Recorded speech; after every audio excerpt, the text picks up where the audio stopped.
તમારા માતા પિતાએ તમારું કન્યા દાન કરી દીધું, તમારું દાન કરી દીધું બાપુ. હવે તમને તમારા માતા પિતા કોઈ હિસાબે ન રાખી શકે. હું અમારા સમાજની વાત કરું ને, અમારા સમાજમાં તો બાપુ એક જ જગ્યાએ 4 ફેરા ફરવાના, પછી જેવું હોય એવું. કદાચ બાપુ વયો ગયો હોય ને મૂર્તિઓ તો એને બાપુ જિંદગી એમનામ કાઢવાની બાપુ. ઈ દીકરીઓ ભોગવે છે. અમારું તો છે ને, અમારા નાથ હકવે છે એટલે અમે પાવરથી કહીએ છીએ. તમારે તો કદાચ એવું કાંઈ પણ બની ગયું હોય તો બીજું ઘર થઈ શકે, નથી થઈ શકતું એવી વાત નથી, પણ અમારે તો એની માથે ચોકડી છે કે નહીં, બીજું ઘર નહીં કરવાનું. મારી હગી બેન છે બાપુ, લગ્ન કર્યા ને 1 વર્ષનો થયો ને અમારા બનાવી સાહેબનું મર્ડર થઈ ગયું. મારી બેન હજી મારે ભેગી છે. તમે કોક દીક આવો હું જીવડાવું. મારા જેવડી, મારા પછી નહીં, એની આજ 50 વર્ષની ઉંમર છે. એ દીકરીએ બાપુ જિંદગી કેમ કાઢી છે? હું બધું એને આપું, ખાવાનું પીવાનું પૈસા કપડાં બધું આપું, પણ એનું નામ જીવન છે. એટલા માટે કહું છું કે એવું નાનું મોટું બાપુ ઘરમાં વાદળું ચડે ને તો ઘરની વાત ઘરમાં રખાય. બીજા ખોટા વંટોળિયા છે. અત્યારે તો તમે જુઓ મોબાઈલના માધ્યમથી હગા માત પિતાને બાપુ દીકરીઓ એમ કહે છે કે અમારી માં નથી ને અમારા બાપ નથી. બાપુ તમે વિચાર તો કરો, એ મા બાપ માથે હું વીતતી છે. ઠીક છે, મુબારક, જેને જે કરવું એ કરે, હું કોઈને સુધારવા માંગતો નથી, પણ કહેવાનો મારો મિનિંગ, આપણે આવ્યા હોય ત્યારે આપણે હોય કેવડા બાપુ. આવા કપાતર પાક છે એવી ખબર હોય તો બાપુ આમ ઉંદરડાને બરડી નાખી ન બરડી નાખી. પાણા એટલા દેવ કર્યા હોય ત્યાં બાપુ આપણા મોઢા જોયા હોય, અને આમ ભૂખ્યા રહીને આપણને ખવરાયું હોય, લીલામાં ઈ હોય ને હુકામાં આપણને હુરાવ્યા હોય, અને ગમે બાબુ માગ્યા મોટરસાયકલ ને 35નું પેટ્રોલ નાખીને મોટી મોટી વાર્તાઓ કરીને નીકળે. હું તને આમ બંગલામાં ફેરવીશ ને હું તને કોકના બંગલા દેખાડે. દીકરીઓને એવી બાપુ વંટોળિયા ચડાવે અને ભાગી જાય. પછી પોલીસ ખાતું ગોતી લાવે ને કોર્ટમાં બધા હાજર કરે ને પછી એના મા બાપ. મેં તો બાપુ એક જગ્યાએ જોયું બાપુ, એનો બાપ, મારે વ્યક્તિગત નથી કેવું, જાણે છે બધા, આ તો હું વરાળું કાઢું છું, બાકી બધાને ખબર છે. એ કોર્ટમાં બાપુ એક એનો બાપ એક રોવે, એ મારી દીકરી મારી આબરૂ તારા. દીકરી કે ઓલા જમાદાર ઉભા હતા ને એ કે પણ સાહેબ આ તમે અમને લાવ્યા છો શું કામ? હા, અમને હું કોઈને ઓળખતી જ નથી, તમે આ શું કામ અમારો ટાઈમ બગાડો છો? દીકરી એમ. અને બાપુ છેલ્લે તો આમ જો શું તમને વાત કરું, એના બાપે આમ પાઘડી ઉતારીને બાપુ એના ખોળામાં નાખી હોય. બાપુ તું મારી આબરૂ રાખજો. બાપુ મારી આંખમાં હુડા પડી જાય. ઘરે તારી ભલી થાય તારી. આ દીકરી શું આપણે આ ધર્મની વાતો કરી, શું આપણે આ શાસ્ત્રોની વાતો કરી ભલામણ. અને એનો બાપ બાપુ 8 દી થયાની ગુજરી ગઈ. કેવડો એને આઘાત લાગ્યો હોય છે. તમે બે હતા, એની માં ને એના બાપા બે હતા. એ પાઘડી નાખીને અને દીકરી 1 ની 2 નો થઈને જનેતાએ બાપુ એના બાપનું બાવડું પકડીને કીધું હાલો હવે ઘરે, એ દીકરી આપણી નથી. અને પગ ઉપાડતો હતો ને એનો બાપ, તો મને એમ થતું હતું કે આયના નો મરી જાય સારું. 8 દી નો થયા બાપુ એનો બાપ ગુજરી ગયો. તમે વિચાર કરો, ઈ તમારું શું કહેવાનું? એ દીકરી ગમે ત્યાં જેવે ભલે ને હું કહું છું પ્લેનમાં ફરતી છે, એ દીકરી જિંદગીમાં સુખી થાય? તમને શું લાગે? અરે કોઈ દી મારા બાપ 2 પાંદડે ન થવાય. એટલા માટે કહું છું કે તમે આ ધારો છો ને એટલી બધી દુનિયા બાપુ, જે મા બાપ આપણું કરે ને એ વ્યવસ્થિત ગોતીને જ કરે. પછી આપણા ભાઈ કઠણ હોય તો એમાં મા બાપ શું કરે? બધાને બંગલાની ગાડીઓ મળે, તમે કપા વીણવા કોણ જાય? આ બધાને બંગલાની ગાડીઓ મળે તો પછી આ બજારો કોણ વાળે? એ બધું અહીંયા આગળ રેડી ગોઠવેલું છે કે તમારે અહીં જવાનું, તમારે અહીં જવાનું, તમારે અહીં જવાનું. આ અમે દરબારું ભજન ગાઈ લ્યો, આ તમને કેમ લાગે? અમે ભજનના માર્ગે ચડ્યા લાગતું તમને કે આ કરવા જેવું છે? આ સાધુ સંતોના ખોળામાં બેહવા મળે. આ અમારે આ ગામમાં અમારે હગવું શું? આ તો આથી ફોન કરીને અમારી આવ્યા એટલે વળી આ 2-4 જણા અમારા ઓળખીતા મોટા છે. મેં કે આમાં અમને કોઈ ઓળખતું જ નથી, તોય તમે અમને સાંભળો છો. તા કઈ કમાણી? ચાલુ ઓઠાડો ને ખવડાવો પીવડાવો, ચા ને પાણી ને આઈસ્ક્રીમ ને નાસ્તા ને આ બધું. અમે ક્યાં તમને પૈસા આપ્યા?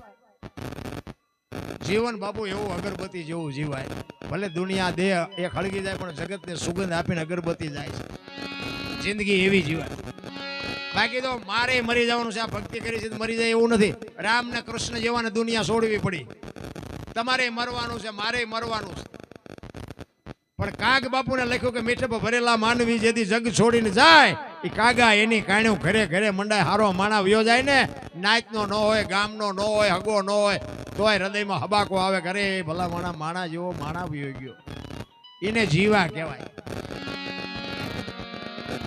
આપણે ભર્યા પછી આખું ગામ લાપસી રાતે એ બલ્લા જઈને જીવા કહેવાય.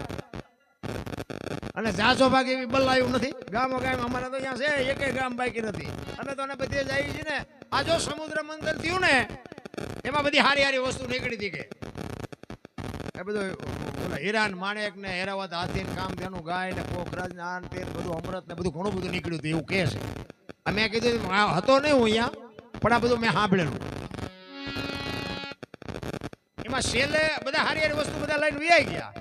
છેલ્લે ઝેર ને કોડા બે વધ્યા. ભોળાનાથ આવ્યા શિવ શંભુ અને આવીને કીધું એ કે કઈ વધ્યું છે એ કે ભોળાનાથ ને કીધું આ ઝેર ને કોડા બે કે ઝેર લાવો. અને ઝેર બાપુ એવું હતું ને કે ધરતી ઉપર પડે ને એક ટીપું તો ધરતી ફાટી જાય એવું છે. ભોળાનાથ કે લાવો ઝેર મારે હાલ છે. કંઠમાં રાખીને નીલકંઠ કહેવાય ગયા. પછી કે કોડા એ કે ના ઝેર બીજું એટલે કોડામાં નથી. તો કે એવા કોડાનું શું કરશું એ કે એ તમારે કરવું એ કરો. એ કે તો હેલિકોપ્ટર નાખીને કે ગામે ગામ ફરી લઈ. તો ભજનમાં જાય ને 2 5 અમુક જગ્યાએ જાય ને આપણે એમ કે અહીંયા મારા દીકરાનું આ હેલિકોપ્ટર ઊંધું નહીં પડ્યું હોય ને. અરે જીવન મળ્યું. હું તો એમ કહું રાતે 2 વાગે તમારા ઘરે આવો અને તમારી શેરીનું કૂતરું તમને જોઈને જો પૂંછડી ન પટપટાવે તો મરી જવાય. ભલા મને કૂતરું તમને નથી ઓળખતું દુનિયા શું ઓળખે હે? અરે આપણું કૂતરું આ ખંભાવતી ઊભું ન થાય મારો ધણી આવ્યો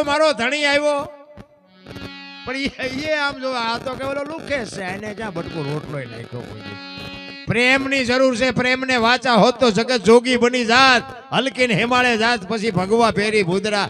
પ્રેમ છે ને 8 અક્ષરનો મંત્ર છે. પ્રેમમાં જ આ પરમેશ્વર જેની ઝૂંપડી આવ્યો ને બધા પ્રેમથી જ આવ્યો છે. સુદામાની પાસે આવ્યો, નરસિંહ મહેતા પાસે આવ્યો, જલારામ પાસે આવ્યો, મોરધ્વજ રાજા પાસે આવ્યો, શિબી રાજા પાસે આવ્યો, સગાળસા પાસે આવ્યો, બધાની પાસે આવ્યો પણ પ્રેમથી કોઈએ રૂપિયા નથી ખવડાવ્યા. પ્રેમ હશે ને મારા નાથને તમારી ઝૂંપડી સુધી આવવું પડશે ને આવવું પડશે. એટલે કહું છું જગતને તમે પ્રેમ આપ્યો હશે તો જ જગત તમને પ્રેમ કરે. તમે દુનિયાને ગાળ્યું દો દુનિયા તમને પ્રેમ કરે. તમે ગાળ્યું દો દુનિયા તમને ગાળ્યું જ દે. પ્રેમ જોતો હોય તો પ્રેમ આપવો પડે. બસ આ હામો હિસાબ. કૃષ્ણ પરમાત્મા સુદામાને તેડી અને બાપુ સિંહાસન પાસે લાવ્યા ને. હવે હોનાની દ્વારકાનો રાજા એનું સિંહાસન કેવું હોય? એ હોનાના સિંહાસન ઉપર સુદામાને બેહાડ્યા હો. સુદામાને વાઈઠો હોય લોહી નો એને કે બૈરન નો પગાણું નાઈને કે જો મારો વરઘોડો કાઢ્યો. તમે જોવો હવે આપણે વાડીએ નાકા વાળતા ગયા હોય પછી કોઈક સોફા સેટમાં બેહારે આપણને કીડ્યું જેવી ચડે. હવે સુદામાને બાપુ કપડાય નહીં, પૂરા જોડા નહીં, નાયેલો ધોયેલો નહીં. હવે ને એ હોનાના સિંહાસન ઉપર બેહારે તો સુદામાની દશા કેવી થઈ? મનમાં એવો વિચાર કરે કે આ બૈરન નો પોગાણું બૈરન. હવે આમાંથી મને આ ચારે છોડે. એ સુદામાને સિંહાસન ઉપર બેહારી અને કૃષ્ણ પરમાત્મા બોલાવે છે કે સુદામા અત્યાર સુધી મારા બાપ ક્યાં હતો? તારા પગમાં કાંટા ને કાંકરા એટલા બધા વાગ્યા, આટલી તારી પરિસ્થિતિ ખરાબ, ત્યાં મને વાત ન કરી. પણ સુદામા બોલતો નથી કાંઈ. કે સુદામા તારી આ દશા અને તે મને અત્યાર સુધી કીધું કેમ નહીં? તોય કાંઈ નથી બોલતો. પછી કૃષ્ણએ કીધું કે આપણે બે સાંદીપની ઋષિના આશ્રમમાં ભેગા ભણતા હતી, તને ખબર છે? પછી બોલ્યો કે હા ખબર છે.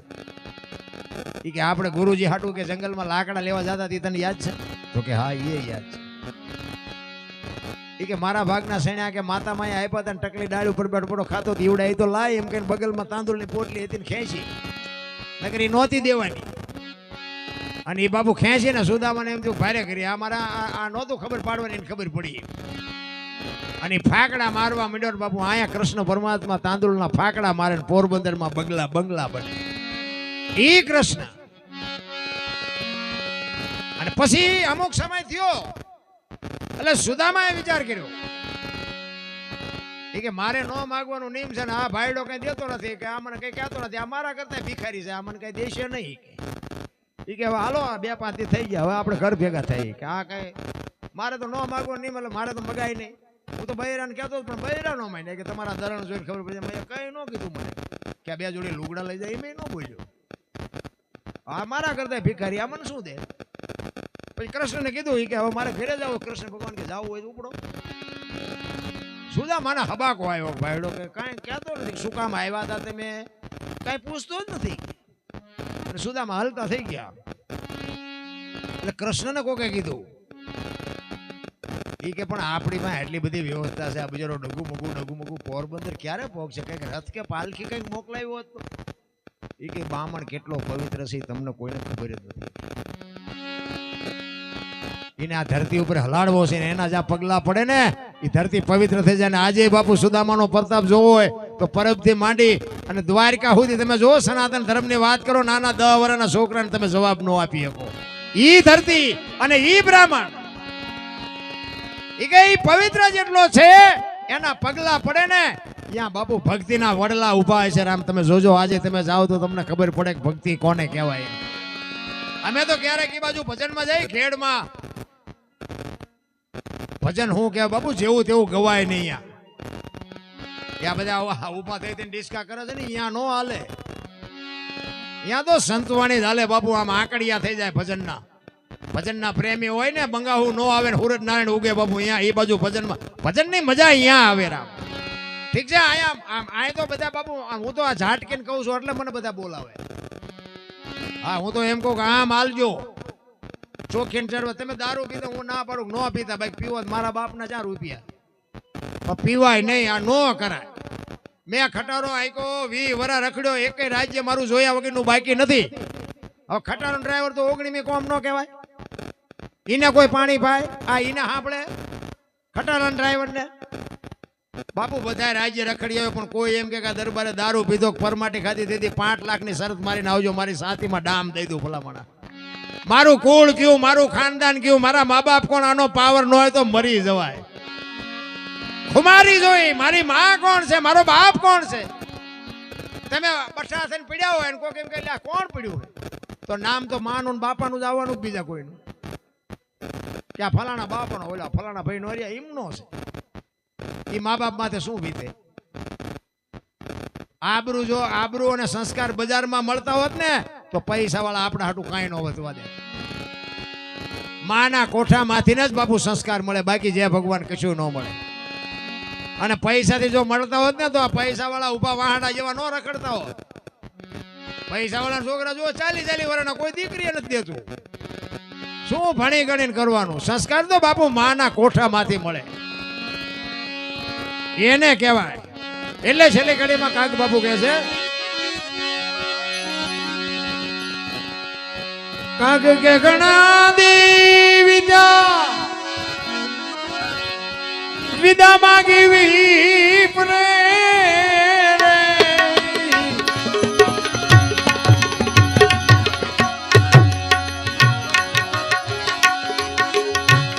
કાગ કે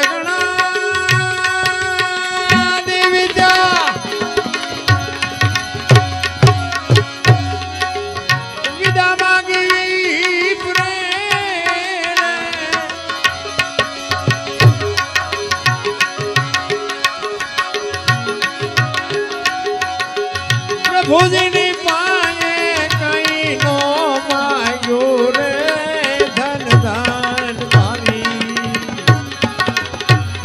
અરજદાર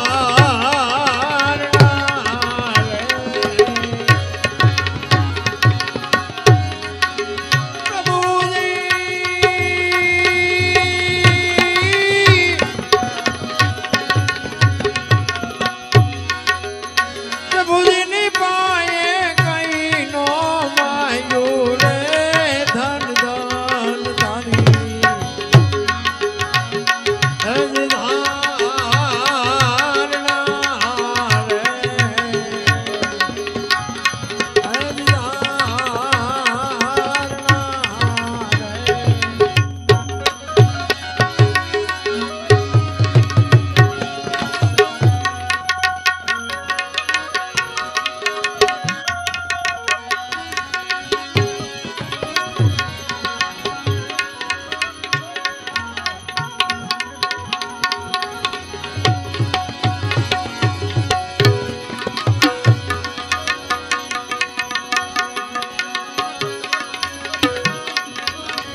सिरात लगे हाथ जग में बड़ो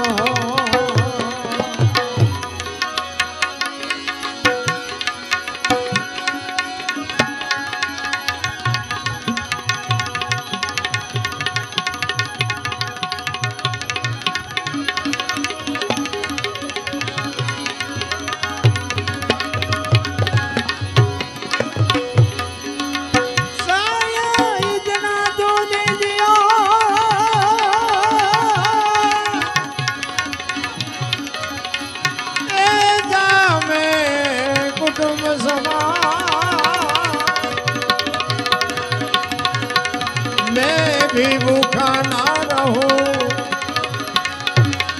मेरा संत भी भूखा न मैं भी भूखा ना रहो मेरा संत भी भूखा न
सखी